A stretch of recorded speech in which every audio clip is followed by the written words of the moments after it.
স্বাগত খেলাযোগে আপনাদের সাথে আছি Khalid Jamil. One day series decider ম্যাচে চট্টগ্রামে গেল বাংলাদেশ আর নিউজিল্যান্ড। চট্টগ্রামের মাঠ এমনিতেই বাংলাদেশের জন্য পয়া ভেন্যু ধরা হলেও প্রতিপক্ষ যখন নিউজিল্যান্ড আর ফরম্যাট যখন ওয়ানডে, ইতিহাস তখন চোখ রাঙাচ্ছে টাইগারদের। কেন, কিভাবে, তার বিস্তারিত থাকছে রিপোর্টে। ফেসবুক, ইনস্টাগ্রামে জেনজি বা তার পরের প্রজন্মও নিশ্চয়ই চোখ রাখছে। এখানে বাকিদের তুলনায় তাসকিন আহমেদ একদম আলাদা। সেই ক্যারিয়ারের ডে ওয়ানের মতোই চনমনে ড্যাশিং লুক, তারুণ্যে ভরা। ডোমেস্টিক টার্মিনালে পৌঁছানো মাত্রই বাংলাদেশ কিংবা নিউজিল্যান্ডের সবার উপর থেকে যেন আলো কেড়ে নিলেন। তাসকিনের গর্বিত বাবাও এসেছিলেন ঢাকা এক্সপ্রেসকে সি অফ করতে। দ্বিতীয় ম্যাচটা জিতে মহা সমারোহে দুদল যখন যাচ্ছে চট্টগ্রামে, সেখানে তখন তৈরি হচ্ছে সিরিজ ডিসাইডারের ভেন্যু। আর বাংলাদেশ মানসিকভাবে প্রস্তুত হচ্ছে ফলাফল নিজেদের পক্ষে বাগিয়ে নিতে। কথার লড়াই জমে উঠেছে আগে থেকেই। যে যখন ভালো বোলিং করে সেই আমরা যে বাকি দুইজন খেলুক তিনজন খেলুক আমরা ইনফরমেশন দিই যে একটা জায়গা মেনটেন করলে ভালো হচ্ছে, কিংবা যে জিনিসটা একজন ভালো করে সে যে জিনিসটা উইকেটে ভালো হয় সেই জিনিসটা আমরা মেসেজ পাস করি একজন আরেকজনকে। ক্রিকেট খেলা এমন একটা খেলা যে ধরেন আপনি হোম গ্রাউন্ড বললে যে অনেক এগিয়ে থাকবেন সেটা না। ক্রিকেটের দুইটা টিমের মধ্যে যারা ভালো এক্সিকিউট করবে এবং ভালো ক্রিকেট খেলবে মাঠের মধ্যে 50 ওভার তারাই জিতবে। সো দেখা যাক আলহামদুলিল্লাহ কি হয়। ওয়ানডে খেলতে অনেকদিন পরেই মিরপুরের বাইরে কোথাও যাচ্ছে টাইগাররা। তিন আলাদা প্রতিপক্ষ ওয়েস্ট ইন্ডিজ, পাকিস্তান আর নিউজিল্যান্ডের বিপক্ষে গেল 8টা ওয়ানডে খেলেছে বাংলাদেশ, যার সবকটাই মিরপুরের মাঠে। এই 8 ম্যাচের 5টায় জয়, আগের 2 সিরিজেও জিতেছে, আর হার 2 ম্যাচে, যার একটা চলতি সিরিজের প্রথম ম্যাচে নিউজিল্যান্ডের বিপক্ষে, অন্যটা পাকিস্তানের সাথে। ওয়েস্ট ইন্ডিজের বিপক্ষে একটা ম্যাচ টাই ছিল, যেটা আবার সুপার ওভারে জিতে নেয় ক্যারিবিয়ানরা। এ পর্যন্ত ঠিকই ছিল, কিন্তু মিরপুরের বাইরের হিসেবের খাতাটা টেনে বের করতেই চোখ কপালে উঠছে কিছুটা। কারণ সাগরিকার এই মাঠে এর আগে বাংলাদেশ নিউজিল্যান্ড ওয়ানডে এনকাউন্টার হয়েছেই ইতিহাসে মোটে একবার, তাও 2008 সালে। সেবারও প্রথম 2 ম্যাচে একটা করে জয় ভাগ করে নিয়েছিল 2 দল, কিন্তু সাগরিকার মাঠে মোহাম্মদ আশরাফুল্লের দল হেরে যায় 79 রানে। টাইটেল ডিসাইড হয়ে যায় সেখানেই। এ যাত্রায় তাই বাংলাদেশের লড়াই ইতিহাসের পুনরাবৃত্তির বিপক্ষেও। নতুন ইতিহাস রচনা করতেই চট্টগ্রামে গেছে শান্ত মিরাজ বাহিনী। দলের সাথে এবারও সেই মোহাম্মদ আশরাফুলও আছেন ইতিহাস পাল্টে দিতে, তবে ব্যাটিং কোচ হিসেবে। অভিজ্ঞতা বলতে এই চট্টগ্রামে অবশ্য কিউইদের সাথে জোড়া টেস্ট আর একটা ওয়ানডেই। তাছাড়া এটা নিউজিল্যান্ডের প্রথম সারির দলও নয়, যেমনটা আগে এসেছিলেন রস টেইলর, ব্র্যান্ডন ম্যাককালাম, ড্যানিয়েল ভেটরিদের মতো তারকারা। তবে মুখের কথা কিংবা পরিসংখ্যান নয়, আগেই তো বলে রেখেছেন নাহিদ রানা, ক্রিকেট হয় মাঠে, সিরিজ ডিসাইডও হবে ওই মাঠেই। আর সেটা এবার হবে চট্টগ্রামের বীরশ্রেষ্ঠ ফ্লাইট লেফটেন্যান্ট মতিউর রহমান স্টেডিয়ামে, যেখানে নিউজিল্যান্ডের বিপক্ষে আগে কখনো ওয়ানডে জেতেনি বাংলাদেশ। খালিদ জামিল, একাত্তর। ফ্ল্যামবয়েন্ট তাজিদ তামিম বনে গেছেন রান মেশিন। সাবেক প্রধান নির্বাচক, বর্তমানের বিসিবি অ্যাডহক কমিটির সদস্য মিনহাজুল আবেদিন নান্নু বলছেন, লঙ্কান গ্রেট জয়সুরিয়ার মতো খেলেন বাংলার বাঁহাতি ওপেনার। আরেক ইনফর্ম নাহিদ রানাকে বলছেন দলের বড় সম্পদ। টাইগার উইনার সাইফুল রূপক জানাচ্ছেন বিস্তারিত। সবশেষ 5টা ওডিআইতে তানজিদ তামিমের 2টো 50, একটা সেঞ্চুরি এবং স্ট্রাইকের 130-40 ওডিআই ক্রিকেটও। অবাক হন কিনা? এটা অবাক হবে না। ওকে যখন আমরা প্রথম পিক করেছিলাম 2023 ওয়ার্ল্ড কাপে, তখন কিন্তু মানুষ অনেক ধরনের কথা কিন্তু বলেছে যে এটা কেন নিয়েছি। এখন কিন্তু এটার প্রমাণটা কিন্তু আস্তে আস্তে পাচ্ছে যে এই খেলোয়াড়কে আমরা কেন নিয়েছি। কিছু কিছু খেলোয়াড়কে আপনার ওইভাবে পিক করতে হয় যার মধ্যে আপনার ট্যালেন্ট আছে, যার ইন্টারন্যাশনাল এরিনায় এবিলিটি আছে যে ভালো করার। এটা আপনাকে চুজ করতে হবে। আপনাকে এটার বাইরেও সবচেয়ে জিনিস আপনাকে কনফিডেন্ট থাকতে হবে এই খেলোয়াড়ের পিছিয়ে, যাতে এই খেলোয়াড়কে একটা ব্যাকআপ দিয়ে কিন্তু দাঁড়া করাতে হবে। তানজিদ তামিমের যথেষ্ট ট্যালেন্টেড ক্রিকেটার, যথেষ্ট এবিলিটি আছে ইন্টারন্যাশনাল আরও ভালো খেলার। আমার মনে হয় যে ওর সেলফ অ্যাসিস্ট যদি আরও ভালো মতো করতে পারে, নিজেকে আরও ভালো কিছু দেশকে দেওয়ার জন্য আমার মনে হয় ওর থেকে আরও কিছু পাওয়া যাবে। নাহিদ রানা কি বলবেন? 40 দিনের মধ্যে তিনি 2বার 5বার পেয়েছেন ওডিআই ক্রিকেটে, তাও মিরপুরের মতো পিচে। নাহিদ রানার মধ্যে বৈচিত্র্যটা এখন কি দেখেন? গতিময় পেসার, ভিন্ন কিছু দেখেন কিনা তার মাঝে? সবচেয়ে ভিন্ন একটা পেস বোলারের সবচেয়ে বড় জিনিস হচ্ছে কনফিডেন্ট। আপনি ভালো লাইনের লেন্থে বল করা এবং ব্যাটসম্যানকে বুঝে শুনে বল করা, ব্যাটসম্যানকে রিড করা, it's very very important. Nahid Rana এটা এই সময়টা খুব ভালো যাচ্ছে। আপনার রাইট এরিয়ায় কত পার্সেন্ট বল করছেন, দ্যাটস ইম্পর্টেন্ট। 85 to 90% লাস্ট ম্যাচেও ভালো জায়গায় বল করে দিয়েছে। আপনার দলে যখন এরকম একজন পেসার থাকে 145-এর আশপাশে বোলিং করে, তখন ক্যাপ্টেনের কীরকম আত্মবিশ্বাস থাকে, পাশাপাশি প্রতিপক্ষের মধ্যে আসলে কতটা আতঙ্ক থাকে? আপনি দেখেন যখনই এরকম একটা স্পিডার যদি থাকে আপনার কাছে, তখন ক্যাপ্টেন কিন্তু একটা ট্রাম্প কার্ড হিসেবে ইউজ করে। আপনি এই জায়গায় কিন্তু যে কোনো সময় একটা ক্যাপ্টেনের কাছে কনফিডেন্স থাকে, আমি ক্যাপ্টেন হলে আমারও একটা থাকলে আমি প্রতিটা চেঞ্জে আমার উইকেট দরকার। যখনই একটা পার্টনারশিপ হচ্ছে, এটা একটা ব্রেকডাউন দরকার, তখন ওই গতিময় বোলারকে কিন্তু ইউটিলাইজ করা, ঠিক ওইভাবে চিন্তা করে আগান। চট্টগ্রাম আপনার হোম টাউন, চট্টগ্রামে সিরিজ নির্ধারণের ম্যাচ কতটুকু আশা করছেন? পাশাপাশি চট্টগ্রাম উইকেট সেকেন্ড ম্যাচে যেভাবে বাংলাদেশ খেলেছে, চট্টগ্রাম উইকেটে কি আরও বেশি আত্মবিশ্বাস থাকবে কিনা টাইগাররা? চিটাগংয়ের পিচ কিন্তু একটু ডিফারেন্ট ঢাকার থেকে, একটু বাউন্স কম, কিন্তু যথেষ্ট স্পোর্টিং, এবং এই জায়গায় ব্যাটসম্যানদের জন্য যথেষ্ট সুবিধা হয়। তো আমাদের হোম সয়েলে খেলে আমাদের প্লেয়ারদের যথেষ্ট কনফিডেন্টলি খেলতে হবে। আমি হোপফুল এই সিরিজটা ওরা যথেষ্ট ভালো করবে। সাইফুল রূপক, 71। বড় চমক দিয়ে নিউজিল্যান্ডের বিপক্ষে প্রথম টি-20-র জন্য দল ঘোষণা করেছে বিসিবি। টাইগার স্কোয়াডে প্রথমবার ডাক পেয়েছেন pace bowling allrounder Abdul Gaffar Saqlain. সবশেষ সিরিজ থেকে বাদ পড়েছেন জাকের আলী ও মাহিদুল ইসলাম অঙ্কন। দলে ফিরেছেন ওপেনার পারভেজ হোসেন ও তানজিদ হাসান তামিম। স্পিন আক্রমণে রিশাদ হোসেনের সঙ্গে থাকছেন নাসুম আহমেদ ও শেখ মেহেদী হাসান। টানা ম্যাচ খেলায় বিশ্রামে রাখা হয়েছে 3 পেসার মোস্তাফিজুর রহমান, তাসকিন আহমেদ ও নাহিদ রানাকে। অভিজ্ঞ পেসারদের জায়গায় সাম্প্রতিক সময়ে দুর্দান্ত ছন্দে থাকা সাকলাইনকে বাজিয়ে দেখতে চায় বিসিবি। তার সঙ্গে প্রথমবার ডাক পেয়েছেন রিপন মন্ডলও। 2023 সালে টাইগারদের হয়ে এশিয়ান গেমসে 3টি টি-20 খেলার অভিজ্ঞতা থাকলেও এই প্রথম মূল জাতীয় দলের জার্সি গায়ে জড়াবেন 23 বছর বয়সী ডানহাতি পেসার সাকলাইন। নিউ কিউইদের বিপক্ষে টি-20তে অধিনায়ক হিসেবে থাকছেন লিটন দাস। সহকারী কাপ্তানের দায়িত্ব সামলাবেন সাইফ হাসান। 27 এপ্রিল শুরু হওয়া সিরিজের প্রথম 2 ম্যাচ হবে চট্টগ্রামে, 2 মে মিরপুরে। শেষ টি-20 দিয়ে শেষ হবে সিরিজ।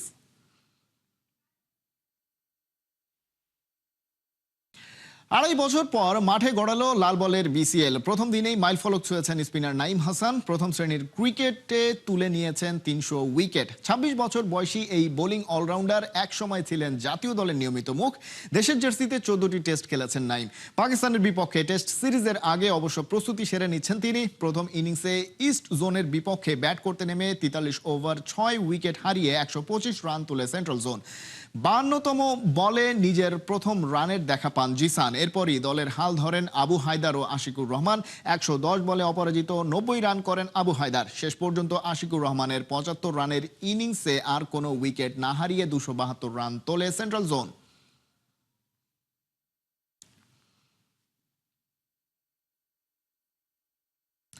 প্রথম ম্যাচে করা ভুল থেকে শিক্ষা নিয়ে সিরিজের দ্বিতীয় ওয়ানডেতে বুধবার শ্রীলঙ্কার বিপক্ষে মাঠে নামবে বাংলাদেশ নারী দল। রাজশাহী স্টেডিয়ামে ম্যাচটি শুরু হবে সকাল 9:30টায়। প্রথম ম্যাচে 3 উইকেটের জয়ে 1-0-তে সিরিজে এগিয়ে টাইগ্রেসরা। 1 ম্যাচ হাতে রেখেই সিরিজ জয়ের পথে বাংলাদেশ। অন্যদিকে সিরিজে টিকে থাকতে জয়ের বিকল্প নেই শ্রীলঙ্কার।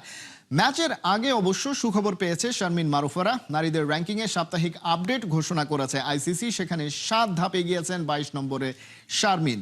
প্রথম ওয়ানডেতে 127 বলে 86 রান করেছেন তিনি। সিরিজ জিততে তার ব্যাটিংটাই বেশি গুরুত্বপূর্ণ। বোলিং ইউনিটে বরাবরই দারুণ বাংলাদেশ।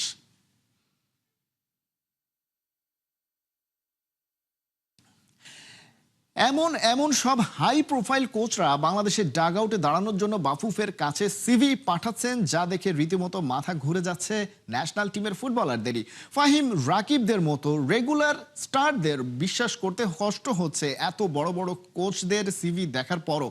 কেমন কোচ নিয়োগ দিলে ভালো হয় সেই ব্যাপারেও নিশ্চয়ই নিজেদের মধ্যে আলোচনা শুরু করেছেন প্লেয়াররা। শেখ আশিক জানাচ্ছেন তার বিস্তারিত।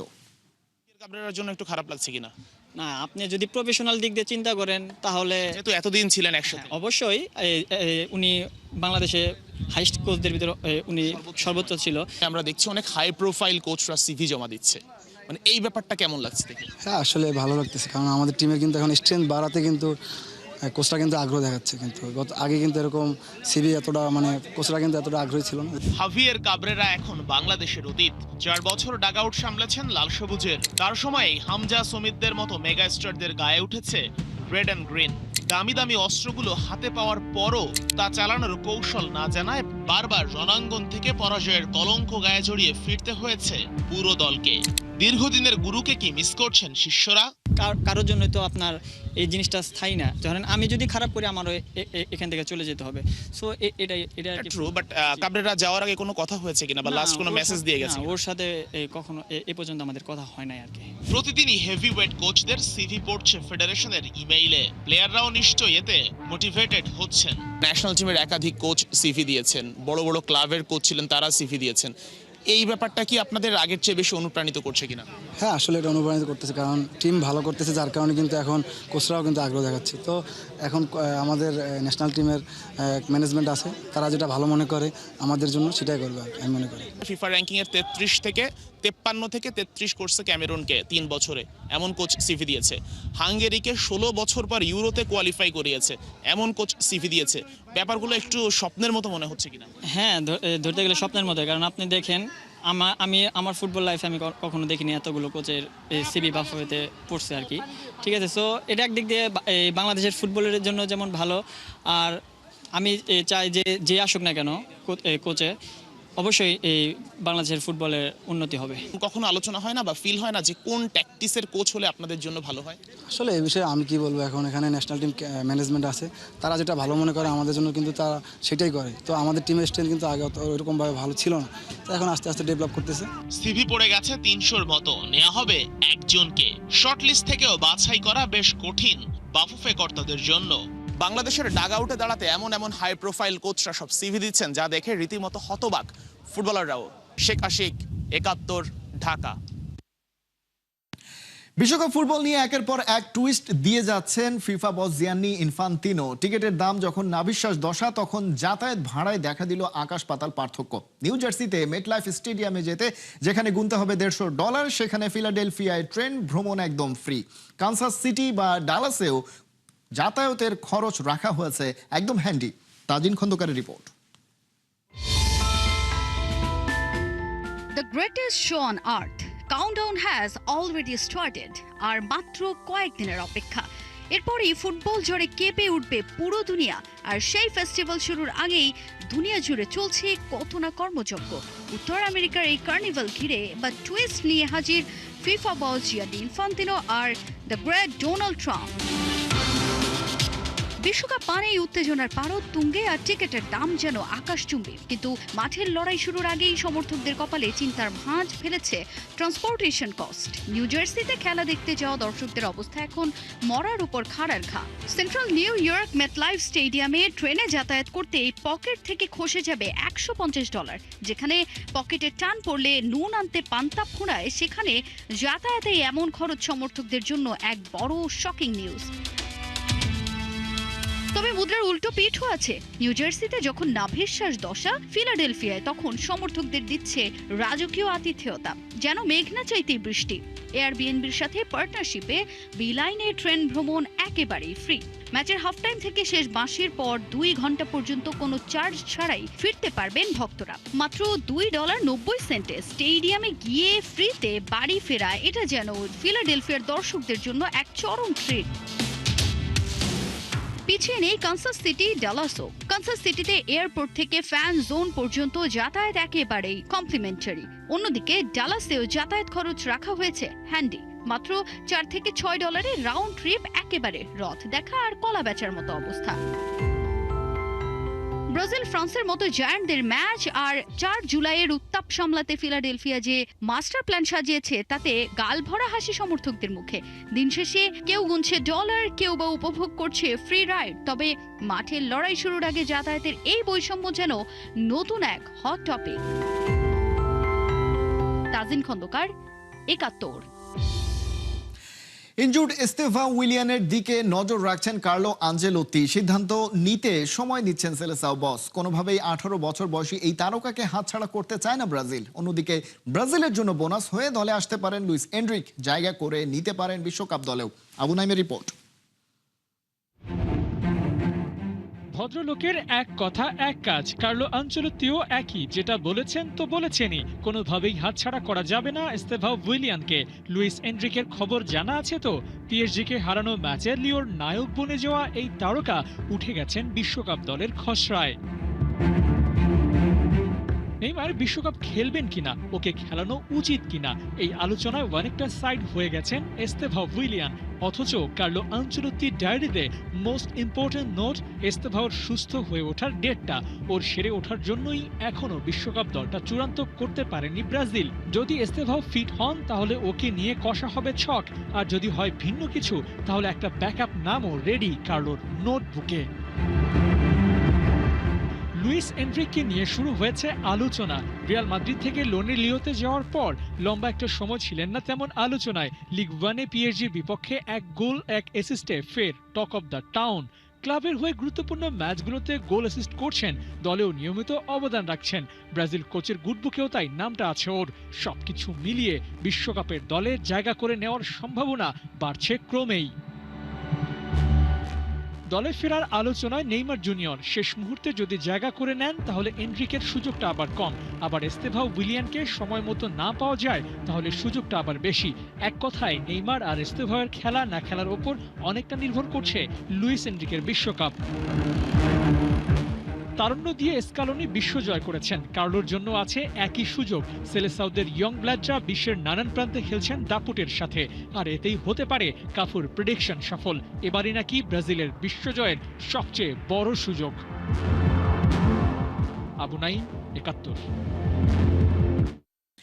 এই ছিল এখনকার খেলা যোগে। সরাসরি সংবাদ অনুষ্ঠান দেখতে চোখ রাখুন ৭১-এর ফেসবুক পেজে এবং সাবস্ক্রাইব করুন ৭১-এর ইউটিউব চ্যানেল। ৭১-এর সাথে থাকুন।